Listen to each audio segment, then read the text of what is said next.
Welcome back to fourth day of the challenge. अगर आप लोगों को पता नहीं है तो अपन 30 दिन में 30 वीडियोस का चैलेंज लिया है। तो आज है फोर्थ डे। तो फोर्थ डे का अपना टॉपिक है रिलेटिव। अभी कुछ लोगों के ऐसे क्वेश्चंस रहते हैं, डाउट्स रहते हैं कि रिलेटिव से कोई इनकम आया या रिलेटिव ने कुछ एनईएफटी या आरटीजीएस बैंक के थ्रू किया तो वो टैक्सेबल है कि नहीं है। तो उसमें भी रिलेटिव की एक डेफिनेशन दी हुई है। वो डेफिनेशन में आपको सब कुछ दिया हुआ है। मतलब कैसे, मान लो कि मैं एक इंडिविजुअल हूँ, मेरी स्पाउस वो रिलेटिव की डेफिनेशन में आ जाती है। मेरे फादर मदर्स वो रिलेटिव की डेफिनेशन में आ जाते हैं। स्पाउस के फादर मदर्स रिलेटिव की डेफिनेशन में आ जाते हैं। ये ऊपर की साइड हुआ। अभी अपन एट पार सेम लेवल पे जाते हैं। मेरे ब्रदर सिस्टर और उनके स्पाउस वो रिलेटिव की डेफिनेशन में आ जाते हैं। वाइफ के ब्रदर सिस्टर और उनके स्पाउस वो रिलेटिव की डेफिनेशन में आ जाते हैं।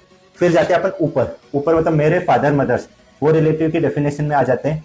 मेरे अंकल और मेरी आंटी या मेरी बुआ, मतलब मेरे फादर की सिस्टर और मेरे फादर्स के भाई और उनके स्पाउस वो रिलेटिव की डेफिनेशन में आ जाते हैं। इधर स्पाउस के मदर फादर आ जाते हैं, बट स्पाउस के अंकल आंटी बुआ वो रिलेटिव की डेफिनेशन में नहीं आते।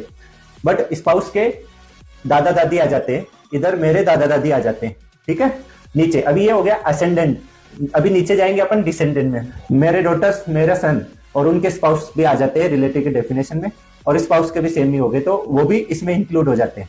तो ये रिलेटिव की डेफिनेशन है। इन लोगों से अपने को कुछ भी इनकम मिला तो वो टैक्सेबल नहीं होता है। कुछ आपको आरटीजीएस आया, कुछ उन्होंने गिफ्ट दिया अमाउंट के तौर पे या कोई असेट दी, तो वो टैक्सेबल नहीं होती है।